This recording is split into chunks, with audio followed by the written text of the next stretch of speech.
As obras de sangue e luto prosseguem, e a humanidade sofre até o mais profundo das suas entranhas. Há expiações coletivas como há reparações individuais. Através dos tempos exerce-se uma justiça imanente, que faz desabrochar os elementos de decadência e destruição, os germes de morte, que as nações semeiam no seu próprio seio, cada vez que transgridem as leis superiores. Se lançarmos as vistas para a história do mundo, veremos que a adolescência da humanidade, como a do indivíduo, tem seus períodos de perturbações, de desvarios, de experiências dolorosas. Através de suas páginas desenrola-se o cortejo de misérias consequentes. As quedas profundas alternam com as elevações, os triunfos com as derrotas. Civilizações precárias assinalam as primeiras idades. Os maiores impérios esboroam-se uns após outros na refrega das paixões. O Egito, Nínive, Babilônia e o Império dos Persas caíram. Roma e Bizâncio, ruídas pela corrupção, baqueiam ao embate da invasão dos bárbaros. Depois da Guerra dos 100 Anos e do suplício de Joana d'Arc, a Inglaterra é açoitada por terrível Guerra Civil, a das Duas Rosas, York e Lencastre, que a conduz a 2 passos de sua perda. Que é feito da Espanha, responsável por tantos suplícios e degolações, da Espanha com seus conquistadores e seu santo ofício? Onde está hoje esse vasto império no qual o sol jamais se punha? Vede os Habsburg, herdeiros do Santo Império e, talvez, reencarnações dos algozes dos hussitas. A Casa de Áustria é ferida em todos os seus membros, Maximiliano é fuzilado, Rodolfo cai no meio de uma orgia, a imperatriz é assassinada. Chega a vez de François Ferdinand e o velho imperador, com a cabeça encanecida, fica sozinho, em pé, no meio dos destroços de sua família e de seus estados ameaçados de desagregação completa.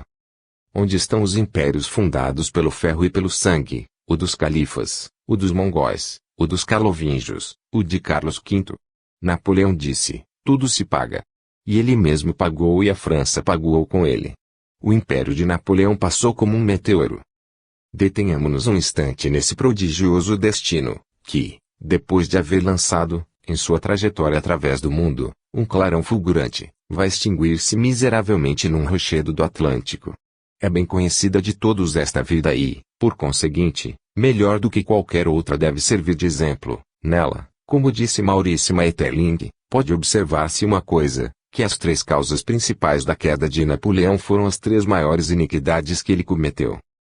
Foi, primeiro que tudo, o assassino do Duque de Enghien, condenado por sua ordem, sem julgamento e sem provas, e executado nos fossos de Vincennes, assassino que fez redor do ditador ódios daí em diante implacáveis e um desejo de vingança que nunca abrandou. Foi, depois, a odiosa emboscada de Bayonne, a que ele atrai, por baixas intrigas, para despojá-los de sua coroa hereditária, os bonacheirões excessivamente confiados Bourbons de Espanha, a horrível guerra que se seguiu, que tragoou 300.000 homens, toda a energia, toda a moralidade, a maior parte do prestígio, quase todas as garantias, quase todas as dedicações e todos os destinos felizes do Império.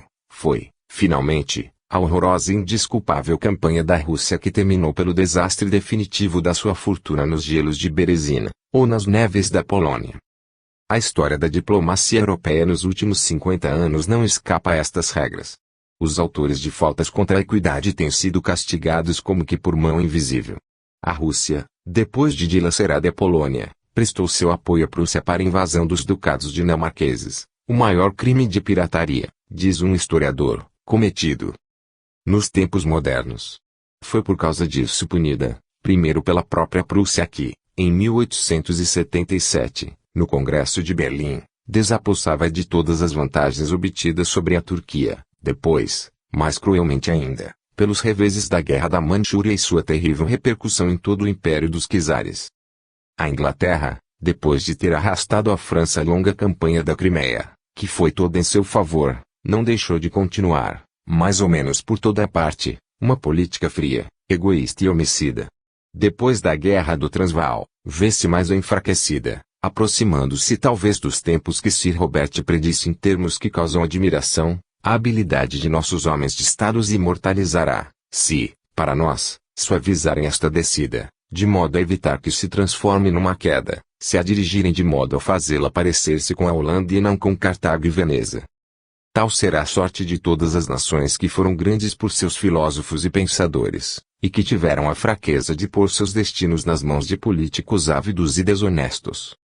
Napoleão III, no exílio, Bismarck, em desvalimento e doloroso retiro, começaram a espiar o seu pouco respeito às leis morais.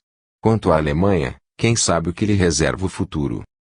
Sim, a história é um grande ensino, podemos ler em suas profundezas a ação de uma lei poderosa.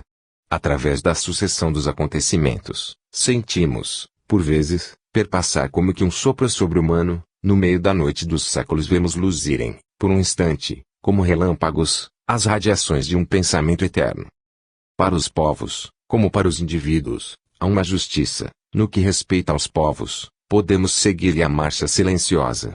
Vemo-la muitas vezes manifestar-se através do encadeamento dos fatos. Não sucede o mesmo com relação ao indivíduo. Nem sempre ela é visível como na vida de Napoleão. Não se lhe pode seguir a marcha quando sua ação, em vez de ser imediata, se exerce a longo prazo. A reencarnação, o regresso à carne, o escuro invólucro da matéria que cai sobre a alma e produz o esquecimento, encobrem-nos a sucessão dos efeitos e das causas, mas, como vimos, particularmente nos fenômenos do transe, desde que podemos erguer o véu estendido sobre o passado e ler o que está gravado no fundo do ser humano, então, na diversidade que o fere, nas grandes dores, nos reveses, nas aflições pungentes, somos obrigados a reconhecer a ação de uma causa anterior, de uma causa moral, e a nos inclinarmos ante a majestade das leis que presidem aos destinos das almas, das sociedades e dos mundos. O plano da história desenrola-se em suas linhas formidáveis. Deus envia à humanidade seus messias, seus reveladores, visíveis e invisíveis, os guias, os educadores de todas as ordens. Mas o homem, na liberdade de seus pensamentos, de sua consciência, escuta-os ou desatende-os. O homem é livre, as incoerências sociais são obra sua. Ele lança sua nota confusa no comércio universal, mas, essa nota discordante nem sempre consegue dominar a harmonia dos séculos. Os gênios, enviados do alto, brilham como faróis na escuridão da noite. Sem remontarmos à mais alta antiguidade, sem falarmos dos Hermes, dos Zoroastros, dos Krishnas, desde a aurora dos tempos cristãos vimos erguer-se a estatura enorme dos profetas, gigantes que avultam também na história. Foram eles, com efeito, que prepararam as vias do cristianismo, a religião dominadora, da qual mais tarde há de nascer, no envolver dos tempos, a fraternidade universal. Depois vemos o Cristo, o homem de dor, o homem de amor, cujo pensamento irradia, como beleza imperecível, o drama do Gólgota, a rainha de Jerusalém, a dispersão dos judeus. Aquém do Mar Azul, o desabrochar do gênio grego, foco de educação, esplendor de arte e ciência, há de iluminar a humanidade. Finalmente, o poder romano, que ensinará ao mundo o direito, a disciplina, a vida social. Voltam, depois, os tempos de torva ignorância, 1000 anos de barbárie, a grande vaga e arrevessa das invasões, a emergência dos elementos ferozes na civilização, o abaixamento do nível intelectual, a noite do pensamento, mas aparecem Gutenberg, Cristóvão Colombo, Lutero. Erguem-se as catedrais góticas, revelam-se continentes desconhecidos, a religião entra na disciplina. Graças à imprensa, o novo pensamento espalhar-se-á por todos os pontos do mundo. Depois da reforma virá a renascença, em seguida virão as revoluções. E eis que, após muitas vicissitudes, lutas e dilacerações, a despeito das perseguições religiosas, das tiranias civis e das inquisições, o pensamento se emancipa. O problema da vida aqui, com as concepções de uma igreja que se tornara fanática e cega, continuava impenetrável, vai esclarecer-se de novo. Qual estrela sobre o mar brumoso, reaparece a grande lei. O mundo vai renascer para a vida do espírito. A existência humana deixará de ser um escuro beco sem saída para se transformar em estrada largamente aberta para o futuro. As leis da natureza e da história completam-se e afirmam na sua unidade imponente. Uma lei circular preside a evolução dos seres e das coisas, rege a marcha dos séculos e das humanidades. Cada destino gravita num círculo imenso, cada vida descreve uma órbita. Toda a ascensão humana divide-se em ciclos, em espirais que se vão amplificando, de modo a tomar um sentido cada vez mais universal.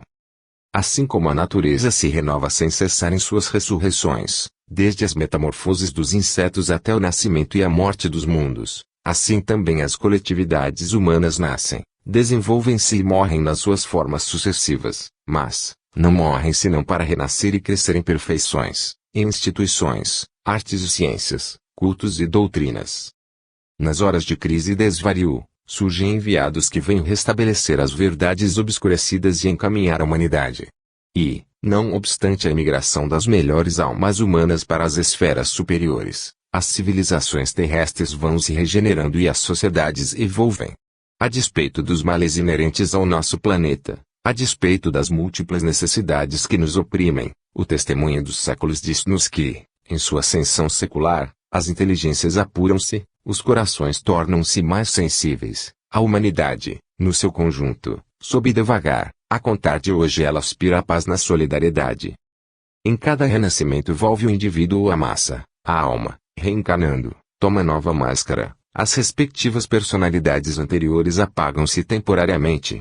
Reconhecem-se, entretanto, através dos séculos, certas grandes figuras do passado, torna-se a encontrar Krishna no Cristo e, em ordem menos elevada, Virgílio em Lamartine, Vercingetorix em Desarche, César em Napoleão. Em certa mendiga, de feições ativas, de olhar imperioso, acocorada sobre uma esterqueira às portas de Roma, coberta de úlceras estendendo a mão aos transeuntes, poder-se-ia, segundo as indicações dos espíritos, no século passado, reconhecer Messalina. Quantas outras almas culpadas vivem em roda de nós escondidas em corpos disformes, expostas a malhas que elas, por si mesmas, prepararam, e, de alguma sorte, moldaram com seus pensamentos, com seus atos de outrora. O Dr. Pascal exprime-se assim a este respeito. O estudo das vidas anteriores de certos homens, particularmente feridos, revelou estranhos segredos. Aqui, uma traição, que causa uma carnificina, é punida, passados séculos, com uma vida dolorosa desde a infância e com uma enfermidade que traz a marca da sua origem, a mudez, os lábios que traíram já não podem falar. Ali, um inquisidor torna a encarnação, com um corpo doente desde a meninice, para um meio familiar eminentemente hostil com intuições nítidas da crueldade passada, os sofrimentos físicos e morais mais agudos acossam-nos sem afrouxar. Estes casos são mais numerosos do que se supõe, cumpre ver neles a aplicação de uma regra inflexível. Todos os nossos atos, consoante sua natureza, traduzem-se por um acréscimo ou diminuição de liberdade, daí, para os culpados, o renascimento em invólucros miseráveis, prisões da alma, imagens e repercussão de seu passado. Nem os problemas da vida individual, nem os da vida social se explicam sem a lei dos renascimentos, todo o mistério do ser se resume nela. É dela que nosso passado recebe sua luz e o futuro sua grandeza, nossa personalidade amplifica-se inesperadamente. Compreendamos que não é de ontem que data o nosso aparecimento no universo, como ainda é crença de muitos, mas, ao inverso, nosso ponto de origem, nosso primeiro nascimento afunda-se na escuridão dos tempos.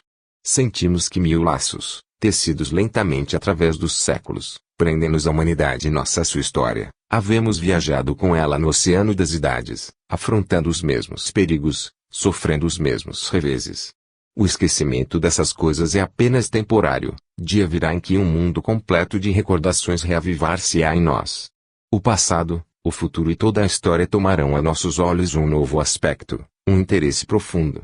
Aumentará nossa admiração à vista de tão magníficos destinos. As leis divinas parecer-nos-ão maiores, mais sublimes, e a própria vida tornar-se-á bela e desejável apesar de suas provas, de seus males. 18. Justiça e responsabilidade. O problema do mal. A lei dos renascimentos, dissemos, rege a vida universal. Com alguma atenção, poderíamos ler em toda a natureza, como no livro, o mistério da morte e da ressurreição. As estações sucedem-se no seu ritmo imponente. O inverno é o sono das coisas, a primavera é o acordar, o dia alterna com a noite, ao descanso segue-se a atividade, o espírito ascende às regiões superiores para tornar a descer e continuar com forças novas a tarefa interrompida. As transformações da planta e do animal não são menos significativas. A planta morre para renascer, cada vez que volta a seiva, tudo murcha para reflorir. A larva, a crisálide e a borboleta são outros tantos exemplos que reproduzem, com mais ou menos fidelidade, as fases alternadas da vida mortal. Como seria, pois, Possível que só um homem ficasse fora do alcance desta lei. Quando tudo está ligado por laços numerosos e fortes, como admitir que nossa vida seja como um ponto atirado, sem ligação, para os turbilhões do tempo e do espaço? Nada antes, nada depois. Não. O homem, como todas as coisas, está sujeito à lei eterna. Tudo que tem vivido reviverá em outras formas para evoluir e aperfeiçoar-se. A natureza não nos dá a morte senão para dar-nos a vida. Já, em consequência da renovação periódica das moléculas do nosso corpo, que as correntes vitais trazem e dispersam, pela assimilação e desassimilação cotidianas, habitamos um sem número de invólucros diferentes numa única vida. Não é lógico admitir que continuaremos a habitar outros no futuro. A sucessão das existências apresenta-se-nos, pois, como uma obra de capitalização e aperfeiçoamento. Depois de cada vida terrestre, a alma cefa e recolhe, em seu corpo fluídico, as experiências e os frutos da existência decorrida. Todos os seus progressos refletem-se na forma sutil de que ela é inseparável, no corpo etéreo, lúcido, transparente, que, purificando-se com ela, se transforma no instrumento maravilhoso, na harpa que vibra todos os sopros do infinito. Assim, o ser psíquico, em todas as fases de sua ascensão, encontra-se tal qual a si mesmo se fez. Nenhuma aspiração nobre é estéril, nenhum sacrifício baldado. E na obra imensa todos são colaboradores, desde a alma mais obscura até o gênio mais radioso. Uma cadeia sem fim liga os seres na majestosa unidade do cosmo. É uma efusão de luz e amor que, das cumeadas divinas, jorra e se derrama sobre todos, para regenerá-los e fecundá-los. Reúne todas as almas em comunhão universal e eterna, em virtude de um princípio que é a mais esplêndida revelação dos tempos modernos. A alma deve conquistar, um por um, todos os elementos, todos os atributos de sua grandeza, de seu poder, de sua felicidade, e, para isso, precisa do obstáculo, da natureza resistente, hostil mesmo, da matéria adversa, cujas exigências e rudes lições provocam seus esforços e formam sua experiência. Daí, também, nos estádios inferiores da vida, a necessidade das provações e da dor, a fim de que se inicie sua sensibilidade e, ao mesmo tempo, se exerça sua livre escolha e cresçam sua vontade e sua consciência. É indispensável a luta para tornar possível o triunfo e fazer surgir o herói. Sem a iniquidade, a arbitrariedade, a traição, seria possível sofrer e morrer por amor da justiça. Cumpre que haja o sofrimento físico e a angústia moral para que o espírito seja depurado, limpe-se das partículas grosseiras, para que a débil centelha, que se está elaborando nas profundezas da inconsciência, se converta em chama pura e ardente, em consciência radiosa, centro de vontade, energia e virtude. Verdadeiramente só se conhecem, saboreiam e apreciam os bens que se adquirem à própria custa, lentamente, penosamente. A alma, criada perfeita, como querem certos pensadores, seria incapaz de aquilatar e até de compreender sua perfeição, sua felicidade. Sem termos de comparação, sem permutas possíveis com seus semelhantes, perfeitos quanto ela, sem objetivo para sua atividade, seria condenada à inação, à inércia, o que seria o pior dos estados, porque viver, para o espírito, é agir, é crescer, é conquistar sempre novos títulos, novos méritos, um lugar cada vez mais elevado na hierarquia luminosa e infinita. E, para merecer, é necessário ter penado, lutado, sofrido. Para gozar da abundância, é preciso ter conhecido as privações. Para apreciar a claridade dos dias é mister haver atravessado a escuridão das noites. A dor é a condição da alegria e o preço da virtude, e a virtude é o bem mais precioso que há no universo. Construir o próprio eu, sua individualidade através de milhares de vidas, passadas em centenárias de mundos e sob a direção de nossos irmãos mais velhos, de nossos amigos do espaço, escalar os caminhos do céu, arrojarmos-nos cada vez mais para cima, abrir um campo de ação cada vez mais largo, proporcionado à obra feita ou sonhada, tornarmos-nos um dos atores do drama divino, um dos agentes de Deus na obra eterna, trabalhar para o universo, como o universo trabalha para nós, tal é o segredo do destino. Assim, a alma sobe de esfera em esfera, de círculos em círculos, unida aos seres que tem amado, vai, continuando as suas peregrinações, em procura das perfeições divinas. Chegada às regiões superiores, está livre da lei dos renascimentos, a reencarnação deixa de ser para ela obrigação para ficar somente ato de sua vontade, o cumprimento de uma missão, obra de sacrifício. Depois que atingiu as alturas supremas, o espírito diz, às vezes, disse para si, sou livre, quebrei para sempre os ferros que me acorrentavam aos mundos materiais. Conquistei a ciência, a energia, o amor. Mas, o que granjei, quero reparti-lo com meus irmãos, os homens, e, para isso, irei de novo viver entre eles, irei oferecer-lhes o que de melhor há em mim, retomarei um corpo de carne, descerei outra vez para junto daqueles que penam, que sofrem, que ignoram, para ajudá-los, consolar, esclarecer. E, então, temos Lao Tse, Buda, Sócrates, Cristo, numa palavra, todas as grandes almas que têm dado sua vida pela humanidade. Resumamos. Havemos demonstrado, no decurso deste estudo, a importância da doutrina das reencarnações, vimos nela uma das bases essenciais em que assenta o novo espiritualismo, seu alcance é imenso. Ela explica a desigualdade das condições humanas, a variedade infinita das aptidões, das faculdades, dos caracteres, dissipa os mistérios perturbadores e as contradições da vida, resolve o problema do mal. É ela que faz suceder a ordem à desordem, estabelecer-se a luz no seio das trevas, desaparecer as injustiças, desvanecer-se as iniquidades aparentes da sorte para serem substituídas pela lei máscula e majestosa da repercussão dos atos e de suas consequências. É esta lei de justiça imanente que governa os mundos, inscreveu a Deus no âmago das coisas e na consciência humana. A doutrina das reencarnações aproxima os homens mais que qualquer outra crença, ensinando-lhes a comunidade de origens e fins, mostrando-lhes a solidariedade que os liga a todos no passado, no presente, no futuro. Diz-lhes que não há, entre eles, deserdados nem favorecidos, que cada um é filho de suas obras, senhor de seu destino.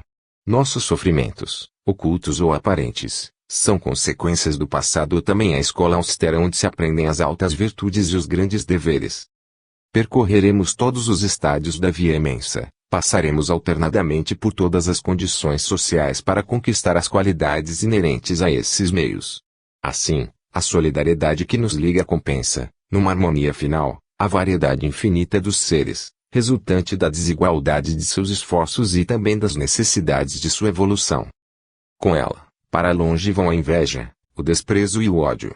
Os menores de nós talvez já tenham sido grandes, e os maiores tornarão a nascer pequenos, se abusarem de sua superioridade. A cada um, por sua vez, alegria como a dor. Daí a verdadeira confraternidade das almas, sentimos-nos todos perenemente unidos nos degraus da nossa ascensão coletiva, aprendemos a ajudar-nos e a sustentar-nos, a estender a mão uns aos outros. Através dos ciclos do tempo, todos se aperfeiçoam e se elevam, os criminosos do passado virão a ser os sábios do futuro. Chegará a hora em que nossos defeitos serão eliminados, em que nossos vícios e nossas chagas morais serão curadas. As almas frívolas tornar-se-ão sisudas, as inteligências obscuras iluminar-se-ão. Todas as forças do mal que em nós vibram ter-se-ão transformado em forças do bem. Do ser fraco, indiferente, fechado a todos os grandes pensamentos, sairá, com o perpassar dos tempos, um espírito poderoso, que reunirá todos os conhecimentos, todas as virtudes, e se tornará capaz de realizar as coisas mais sublimes. Será esta a obra das existências acumuladas, será sem dúvida indispensável um grandíssimo número delas para operar tal mudança, para nos expurgar de nossas imperfeições, fazer desaparecer as asperezas de nossos caracteres, transformar as almas de trevas em almas de luz. Mas, só é poderoso e durável aquilo que teve o tempo necessário para germinar, sair da sombra, subir para o céu. A árvore, a floresta, a natureza, os mundos nolo dizem em sua linguagem profunda. Não se perde nenhuma semente, nenhum esforço é inútil. A planta dá suas flores e seus frutos somente na estação própria, a vida só desabrocha nas terras do espaço após imensos períodos geológicos. Vede os diamantes esplêndidos que fazem mais formosas as mulheres e faiscam mil cores. Quantas metamorfoses não tiveram de passar para adquirir essa pureza incomparável, seu brilho fulgurante? Que lenta incubação no seio da matéria obscura. É neste trabalho de aperfeiçoamento que aparece a utilidade, a importância das vidas de provas, das vidas modestas e despercebidas, das existências de labor dever para vencer as paixões ferozes, o orgulho e o egoísmo, para curar as chagas morais. Deste ponto de vista, o papel dos humildes, dos pequenos neste mundo, As tarefas desprezadas patenteiam-se em toda a sua grandeza à nossa vista. Compreendamos melhor a necessidade do regresso à carne para resgate e purificação. Resolvendo o problema do mal, o novo espiritualismo mostra, mais uma vez, sua superioridade sobre as outras doutrinas. Para os materialistas evolucionistas, o mal e a dor são constantes, universais. Em toda parte, dizem Taine, Sori, Nietzsche, Haeckel, vemos espraiar-se o mal, e o mal sempre há de reinar na humanidade. Todavia, acrescentam, com o progresso o mal decrescerá, mas será mais doloroso, porque nossa sensibilidade física e moral irá aumentando e será necessário sofrermos e chorarmos sem esperança, sem consolação, por exemplo, no caso de uma catástrofe, irreparável a seus olhos, como a morte de um ser querido. Por conseguinte, o mal sobrepujará sempre o bem. Certas doutrinas religiosas não são muito mais consoladoras. Segundo o catolicismo, o mal parece predominar também no universo e Satanás parece muito mais poderoso do que Deus. O inferno, segundo a palavra fatídica, povoa-se constantemente de multidões inumeráveis, ao passo que o paraíso é partilhado de raros eleitos. Para o crente ortodoxo, a perda, a separação dos seres que amou, são quase tão definitivas como para o materialista. Não há nunca para ele certeza completa de tornar a encontrá-los, de se lhes reunir um dia. Com o novo espiritualismo a questão toma aspecto muito diferente. O mal é apenas o estado transitório do ser em via de evolução para o bem. O mal é a medida da inferioridade dos mundos e dos indivíduos. É também, como vimos, a sanção do passado. Toda a escala comporta graus. Nossas vidas terrestres representam os graus inferiores de nossa ascensão eterna. Tudo, ao redor de nós, demonstra a inferioridade do planeta em que habitamos. Muito inclinado sobre o eixo, sua posição astronômica é a causa de perturbações frequentes e de bruscas mudanças de temperatura, tempestades, inundações, convulsões sísmicas, calores tórridos, frios rigorosos. A humanidade terrestre, para subsistir, está condenada a um labor penoso. Milhões de homens, jungidos ao trabalho, não sabem o que é o descanso nem o bem-estar. Ora, existem relações íntimas entre a ordem física dos mundos e o estado moral das sociedades que os povoam. Os mundos imperfeitos, como a Terra, são reservados, em geral, às almas ainda em baixo grau de evolução. Entretanto, nossa estada neste meio é simplesmente temporária e subordinada às exigências de nossa educação psíquica. Outros mundos, melhor aquinhoados sob todos os pontos de vista, nos aguardam. O mal, a dor, o sofrimento, atributos da vida terrestre, têm forçosa razão de ser, são o chicote, a espora que nos estimulam e nos fazem andar para frente. O mal, sob este ponto de vista, tem um caráter relativo e passageiro, é a condição da alma ainda criança que se ensaia para a vida.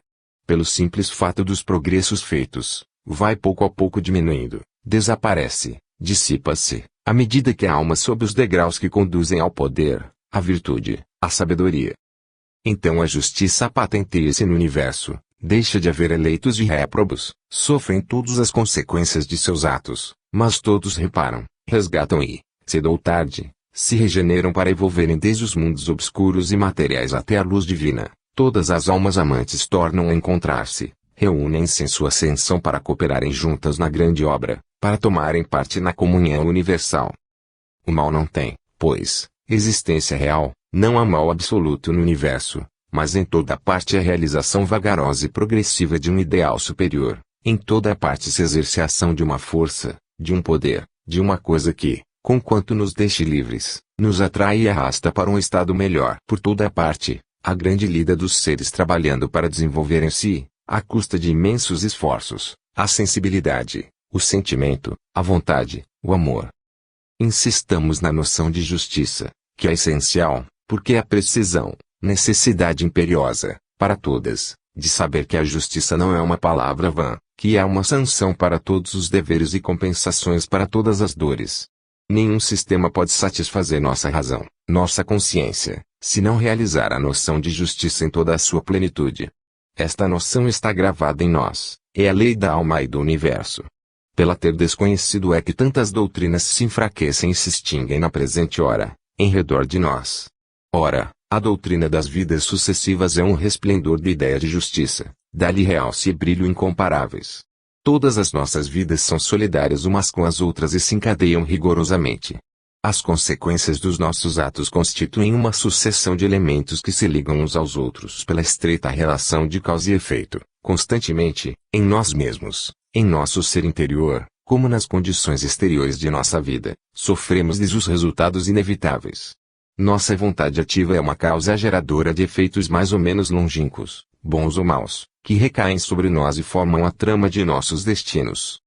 O cristianismo, renunciando a este mundo, procrastinava a felicidade e a justiça para o outro, e, se seus ensinamentos podiam bastar aos simples e aos crentes, tornavam fácil aos hábeis sépticos dispensar-se da justiça, pretextando que seu reino não era da terra, mas, com a prova das vidas sucessivas, o caso muda completamente de figura. A justiça deixa de ser transferida para um domínio quimérico e desconhecido. É aqui mesmo, é em nós e em roda de nós, que ela exerce o seu império. O homem tende a reparar, no plano físico, o mal que fez no mesmo plano, torna a descer ao cadinho da vida, ao próprio meio onde se tornou culpado, para, junto daqueles que enganou, despojou, espoliou, sofrer as consequências do modo por que anteriormente procedeu. Com o princípio dos renascimentos, a ideia de justiça define-se e verifica-se, a lei moral, a lei do bem se patenteia em toda a sua harmonia. Esta vida não é mais do que um anel da grande cadeia das suas existências. Eis o que o homem afinal compreende: tudo que semeia, colhe-o mais cedo ou mais tarde. Deixa, portanto, de ser possível desconhecermos as nossas obrigações e esquivarmos as nossas responsabilidades. Nisto, como em tudo mais, o dia seguinte vem a ser o produto da véspera. Por baixo da aparente confusão dos fatos descobrimos as relações que os ligam. Em vez de estarmos escravizados a um destino inflexível, cuja causa está fora de si, tornamo-nos senhores e autores desse destino. Em vez de ser dominado pela sorte, o homem, muito ao contrário, domina-a e cria, independentemente dela, por sua vontade e seus atos. O ideal de justiça deixa de ser afastado para um mundo transcendental, podemos definir-lhe os termos em cada vida humana, renovada em sua relação com as leis universais, no domínio das causas reais e tangíveis. Esta grande luz faz-se precisamente na hora em que as velhas crenças desabam sob o peso do tempo, em que todos os sistemas apresentam sinais de próxima ruína, em que os deuses do passado se cobrem e se afastam, os deuses de nossa infância, os que os nossos pais adoraram. Há muito tempo que o pensamento humano, ansioso, tateia nas trevas à procura do novo edifício moral que há de abrigá-lo. E, precisamente, vem agora a doutrina dos renascimentos oferecer-lhe o ideal necessário a toda a sociedade em marcha e, ao mesmo tempo, o corretivo indispensável aos apetites violentos, às ambições desmedidas, à avidez das riquezas, das posições, das honras, onde que aos desmandos do sensualismo que ameaça submergir-nos. Com ela, o homem aprende a suportar, sem amargura e sem revolta, as existências dolorosas, indispensáveis à sua purificação. Aprende a submeter-se às desigualdades naturais e passageiras que são o resultado da lei de evolução, a postergar as divisões fictícias e malsãs, provenientes dos preconceitos de castas, de religiões ou de raças. Estes preconceitos desvanecem-se inteiramente desde que se saiba que todo espírito, nas suas vidas ascendentes, tem de passar pelos mais diversos meios. Graças à noção das vidas sucessivas, as responsabilidades individuais, ao mesmo tempo em que as das coletividades, aparecem-nos mais distintas. Há em nossos contemporâneos uma tendência para tirar com o peso das dificuldades presentes sobre os ombros das gerações futuras. Persuadidos de que não tornarão a terra, deixam a nossos sucessores o cuidado de resolverem os problemas espinhosos da vida política e social. Com a lei dos destinos, a questão muda logo de face. Não somente o mal que tivermos feito recairá sobre nós e teremos de pagar as nossas dívidas até o último centil, como o estado social que tivermos contribuído para perpetuar com seus vícios, com as suas iniquidades, apanhar-nos-á na sua férrea engrenagem, quando voltarmos à terra, e sofreremos por todas as suas imperfeições. Esta sociedade, a qual teremos pedido muito e dado pouco, virá a ser outra vez nossa sociedade, sociedade madrasta para seus filhos, egoístas e ingratos. No decurso de nossas estações terrestres, às vezes como poderosos, outras como fracos, diretores ou dirigidos, sentiremos muitas vezes recair sobre nós o peso das injustiças que deixamos se perpetuassem. E não esqueçamos uma coisa: as existências obscuras, As vidas humildes e despercebidas serão em muito maior número para cada um de nós, ao passo que os homens que possuírem a abastança, a educação e a instrução representarão a minoria na totalidade das populações do globo. Mas, quando a grande doutrina se tiver tornado a base da educação humana e a partilha de todos, quando a prova das vidas sucessivas aparecer a todas as vistas, então, os mais instruídos, os mais refletidos, desenvolvendo em si as intuições do passado, compreenderão que têm vivido em todos os meios sociais e terão mais tolerância e benevolência para com os pequenos, sentirão que há menos maldade e acrimônia do que sofrimento revoltado na alma dos deserdados. Que partido admirável não podem então tirar de sua própria experiência, difundindo em torno de si a luz, a esperança, a consolação. Então o interesse, o bem pessoal, tornar-se ao bem de todos. Cada um se sentirá inclinado a cooperar mais ativamente para o melhoramento desta sociedade em cujo seio terá de renascer para progredir com ela e avançar para o futuro. A hora presente é ainda uma hora de lutas, luta das nações para a conquista do globo, luta das classes para a conquista do bem-estar e do poder. Em redor de nós agitam-se forças cegas e profundas, forças que, ontem, não se conheciam e que, hoje, se organizam e entram em ação. Uma sociedade agoniza, outra nasce. O ideal do passado vem à Terra. Qual será o de amanhã? Abriu-se um período de transição, uma fase diferente de evolução humana, fase obscura, cheia, ao mesmo tempo, de promessas e ameaças, começou. Na alma das gerações que soubem, jazem os germens de novas florescências. Flores do mal ou flores do bem? Muitos se alarmam, muitos se espantam. Não duvidamos do futuro da humanidade, de sua ascensão para a luz e derramamos em volta de nós, com a coragem e perseverança incansáveis, as verdades que asseguram o dia de amanhã e fazem as sociedades fortes e felizes. Os defeitos de nossa organização social provêm principalmente de que nossos legisladores, em suas acanhadas concepções, abrangem somente o horizonte de uma vida material. Não compreendendo o fim evolutivo da existência e o encadeamento das nossas vidas terrenas, estabeleceram um estado de coisas incompatível com os fins reais do homem e da sociedade. A conquista do poder pelo maior número não é própria para ampliar este ponto de vista. O povo segue o instinto surdo que o impele. Incapaz de aquilatar o mérito e o valor de seus representantes, leva muitas vezes ao poder os que desposam suas paixões e participam de sua cegueira. A educação popular precisa ser completamente reformada, porque só um homem ilustrado pode colaborar com inteligência, coragem e consciência na renovação social. Nas reivindicações atuais, a noção de direito é objeto de excessivas especulações, sobreexcitam-se os apetites, exaltam-se os espíritos. Esquece-se de que o direito é inseparável do dever e até que é simplesmente sua resultante. Daí, uma ruptura de equilíbrio, uma inversão das relações de causa para efeito, isto é, do dever para o direito na repartição das vantagens sociais, o que constitui uma causa permanente de divisão e ódio entre os homens. O indivíduo que encara somente seu interesse próprio e seu direito pessoal, ocupa lugar inferior, ainda, na escala da evolução. O direito, como disse Godin, fundador do Famílistero de Guise, é feito do dever cumprido. Sendo os serviços prestados à humanidade a causa, o direito vem a ser o efeito. Numa sociedade bem organizada, cada cidadão classificar-se-á de acordo com seu valor pessoal e grau de sua evolução e em proporção com sua cota social. O indivíduo só deve ocupar a situação merecida, seu direito está, em proporção equivalente à sua capacidade para o bem. Tal é a regra, tal é a base da ordem universal, e a ordem social, enquanto não for sua contraprova, sua imagem fiel, será precária e instável. Cada membro de uma coletividade deve, por força desta regra, em vez de reivindicar direitos fictícios, tornar-se digno deles, aumentando o próprio valor e sua participação na obra comum.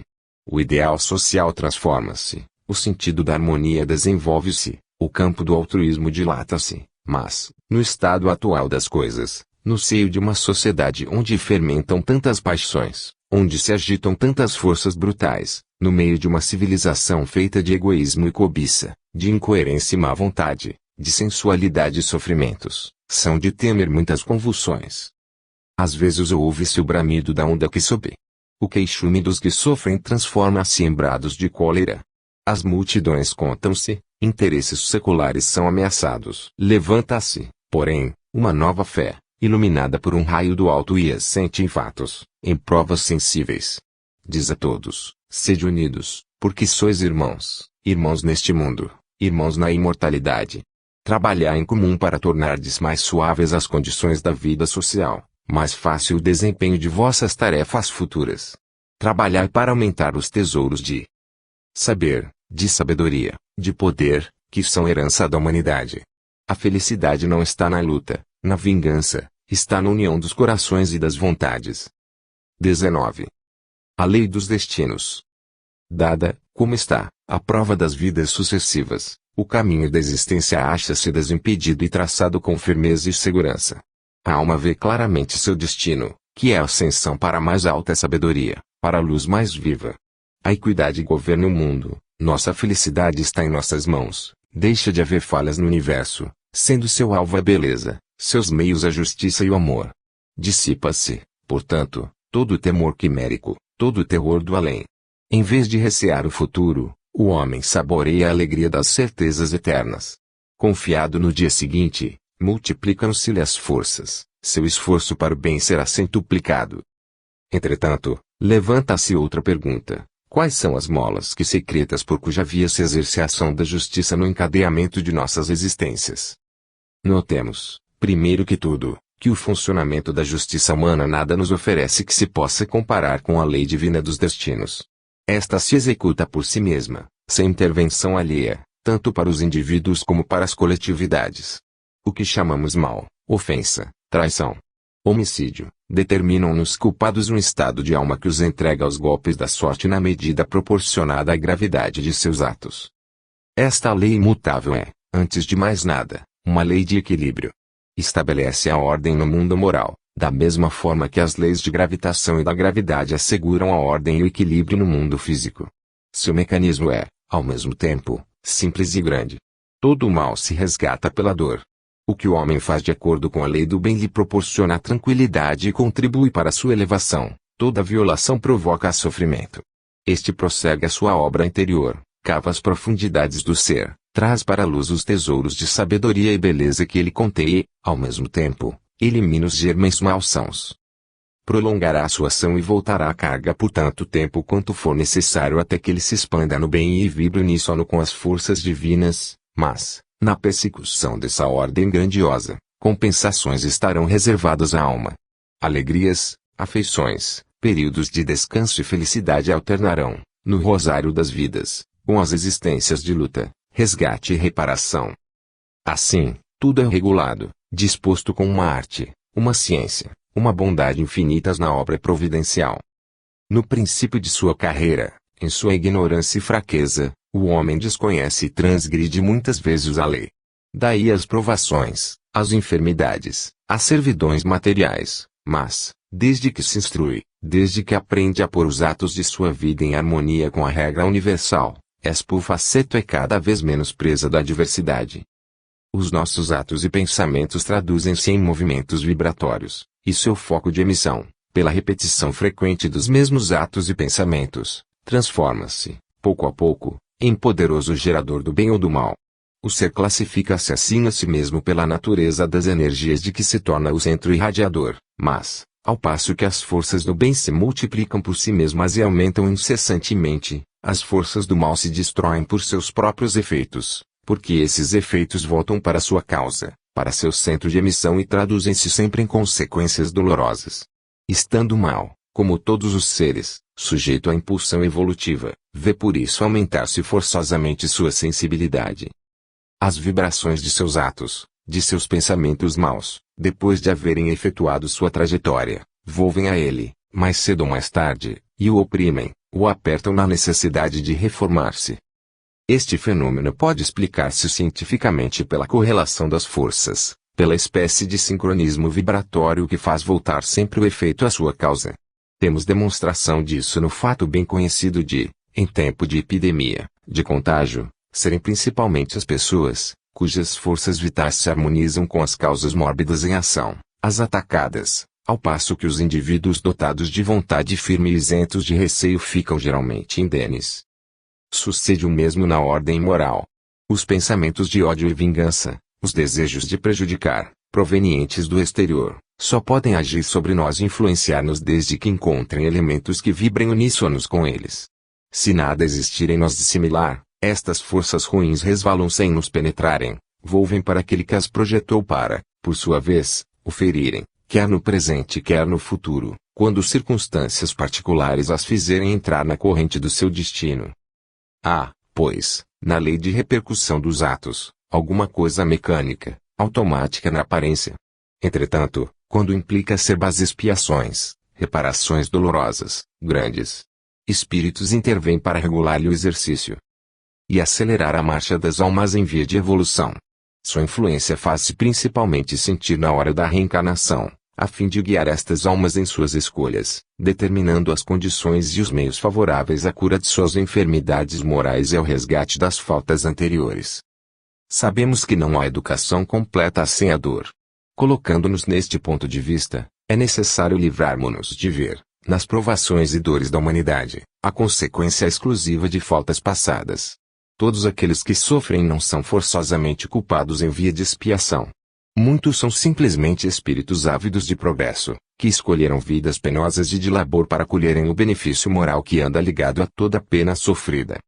Contudo, em tese geral, é do choque, é do conflito do ser inferior, que não se conhece ainda, com a lei da harmonia, que nasce o mal, o sofrimento. É pelo regresso gradual e voluntário do mesmo ser a esta harmonia que se restabelece o bem, isto é, o equilíbrio moral. Em todo pensamento, em toda obra há ação e reação e esta é sempre proporcional à intensidade à ação realizada. Por isso podemos dizer, o ser colhe exatamente o que semeou. Colhe-o efetivamente, pois que, por sua ação contínua, modifica a sua própria natureza, depura ou materializa o seu invólucro fluídico, o veículo da alma, o instrumento que serve para todas as suas manifestações e no qual é calcado, modelado o corpo físico em cada renascimento. Nossa situação no além resulta, como vimos precedentemente, das ações repetidas que nossos pensamentos e nossa vontade exercem constantemente sobre o perispírito. Segundo sua natureza e objetivo, vão-no transformando pouco a pouco num organismo sutil e radiante, aberto às mais altas percepções, às sensações mais delicadas da vida do espaço, capaz de vibrar harmonicamente com espíritos elevados e de participar das alegrias e impressões do infinito. No sentido inverso, farão dele uma forma grosseira, opaca, acorrentada à terra por sua própria materialidade e condenada a ficar encerrada nas baixas regiões. Esta ação contínua do pensamento e da vontade, exercida no decorrer dos séculos e das existências sobre o perispírito, fez-nos compreender como se criam e desenvolvem nossas aptidões físicas, assim como as faculdades intelectuais e as qualidades morais. Nossas aptidões para cada gênero de trabalho, a habilidade, a destreza em todas as coisas são o resultado de inumeráveis ações mecânicas acumuladas e registradas pelo corpo sutil, do mesmo modo que todas as recordações e aquisições mentais estão gravadas na consciência profunda. Ao renascer, estas aptidões são transmitidas, por uma nova educação, da consciência externa aos órgãos materiais. Assim se explica a habilidade consumada e quase nativa de certos músicos e, em geral, de todos aqueles que mostram, em um domínio qualquer, uma superioridade de execução que surpreende à primeira vista. Sucede o mesmo com as faculdades e virtudes, com todas as riquezas da alma adquiridas no decurso dos tempos. O gênio é um longo e imenso esforço na ordem intelectual e a santidade foi conquistada à custa de uma luta secular contra as paixões e as atrações inferiores. Com alguma atenção poderíamos estudar e seguir em nós o processo da evolução moral. De cada vez que praticamos uma boa ação, um ato generoso, uma obra de caridade, de dedicação, a cada sacrifício do eu, não sentimos uma espécie de dilatação interior? Alguma coisa parece expandir-se em nós, uma chama acende-se ou aviva-se nas profundezas do ser. Esta sensação não é ilusória. O espírito ilumina-se a cada pensamento altruísta, a cada impulso de solidariedade e de amor puro. Se estes pensamentos e atos se repetem, se multiplicam, se acumulam, o homem acha-se como que transformado ao sair de sua existência terrestre. A alma e seu invólucro fluídico terão adquirido um poder de radiação mais intenso. No sentido contrário, todo pensamento ruim, todo ato criminoso, todo hábito pernicioso provoca um estreitamento, uma contração do ser psíquico, cujos elementos se condensam, entenebrecem, carregam de fluidos grosseiros. Os atos violentos, a crueldade, o homicídio e o suicídio produzem no culpado um abalo prolongado, que se repercute, de renascimento em renascimento, no corpo material, e traduz-se em doenças nervosas, ticas, convulsões e até deformidades, enfermidades ou casos de loucura, consoante a gravidade das causas e o poder das forças em ação. Toda transgressão da lei implica diminuição, mal-estar, privação de liberdade.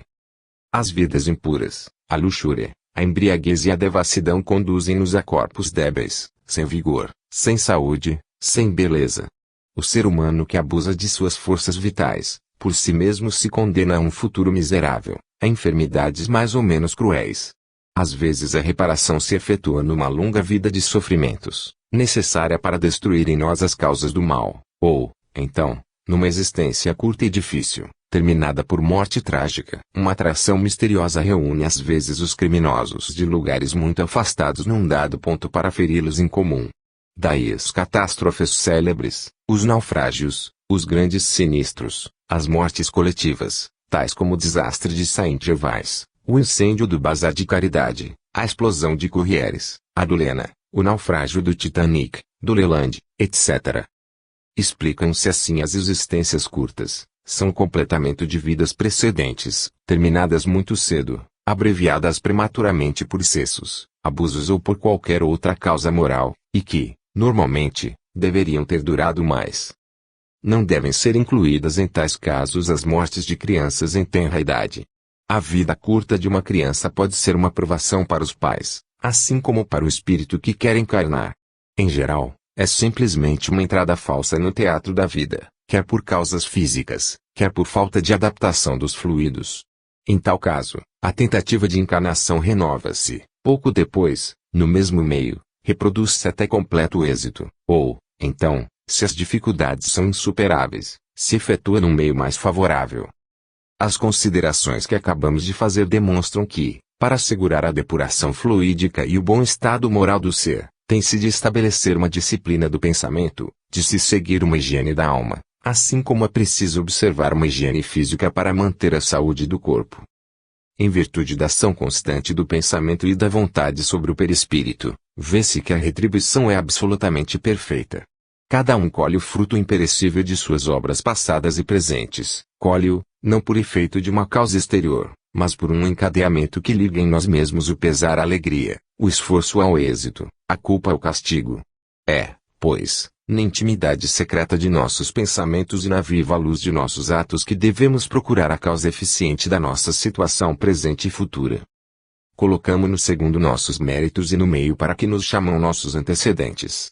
Se somos infelizes, é porque não temos suficiente perfeição para gozar de melhor sorte, mas, nosso destino irá melhorando na medida que soubermos fazer nascer em nós mais desinteresse, justiça e amor. O ser deve aperfeiçoar, embelezar incessantemente sua natureza íntima, aumentar o valor próprio, construir o edifício da consciência, tal é o fim de sua elevação.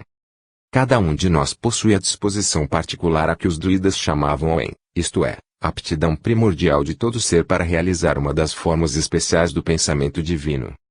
Deus depositou no íntimo da alma os germens de faculdades poderosas e variadas, todavia, há uma das formas de seu gênio que, acima de todas as outras, ela é chamada a desenvolver com trabalho contínuo até que a tenha levado a seu ponto de excelência. Estas formas são inumeráveis. São os aspectos múltiplos da inteligência, da sabedoria e da beleza eternas, a música, a poesia, a eloquência, o dom da invenção, a previsão do futuro e das coisas ocultas, a ciência ou a força, a bondade, o dom de educação, o poder de curar, etc. Ao projetar a entidade humana, o pensamento divino impregna mais particularmente de uma destas forças e assina-lhe, por isso mesmo, um papel especial no vasto concerto universal. As missões do ser, seu destino e sua ação na evolução geral ir-se-ão definindo cada vez mais no sentido de suas próprias aptidões, a princípio latentes e confusas no começo de sua carreira, mas que vão despertar, crescer, acentuar-se à medida que ele for percorrendo a imensa espiral. As intuições e as inspirações que ele receber do alto corresponderão a esse lado especial de seu caráter. Consoante suas necessidades e apelos, será sob esta forma que ele perceberá, em seu íntimo, a melodia divina. Assim, Deus, da variedade infinita dos contrastes, sabe fazer brotar harmonia tanto na natureza como no seio das humanidades. E se a alma abusar destes dons, se os aplicar às obras do mal, se, por causa deles, conceber vaidade ou orgulho, ser-lhe-á preciso, como expiação, renascer em organismos impotentes para sua manifestação.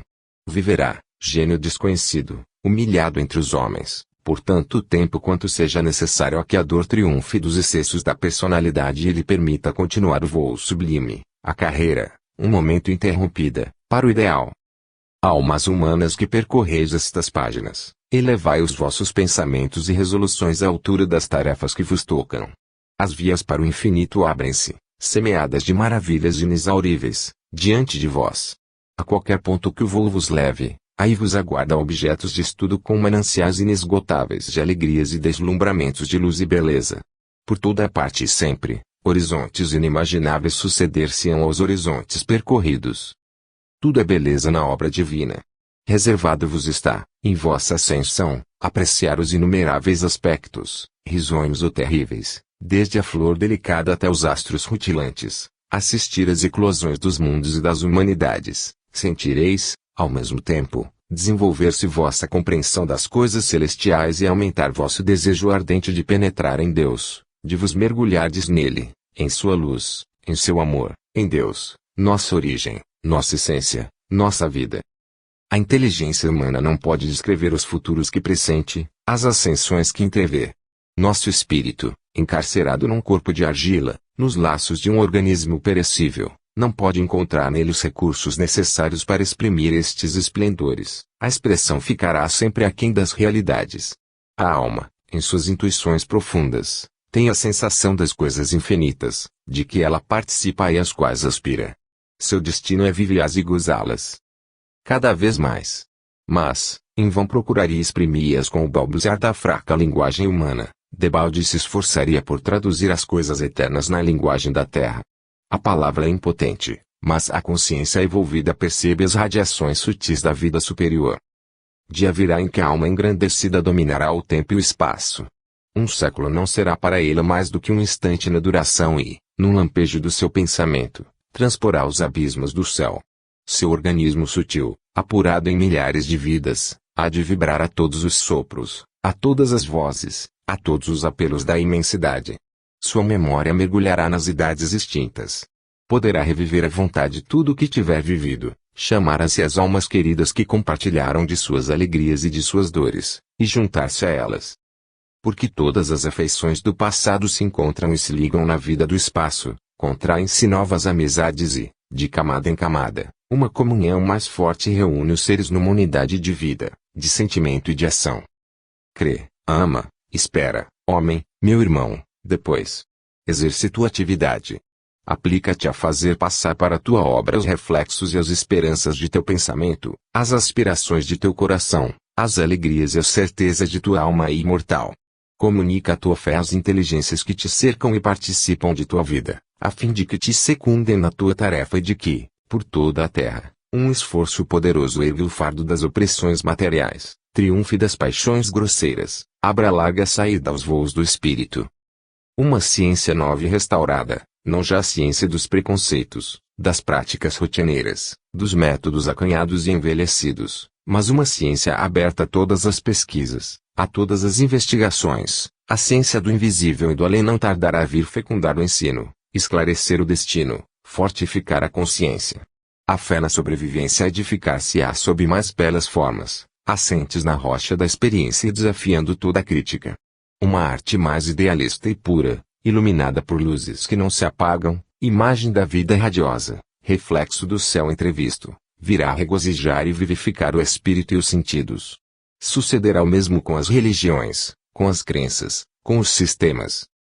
No voo do pensamento para elevar-se das verdades de ordem relativa às verdades de ordem superior, elas chegam a aproximar-se, a juntar-se, a fundir-se para fazer das múltiplas crenças do passado, hostis ou mortais, uma fé viva que há de reunir a humanidade num mesmo impulso de adoração e prece.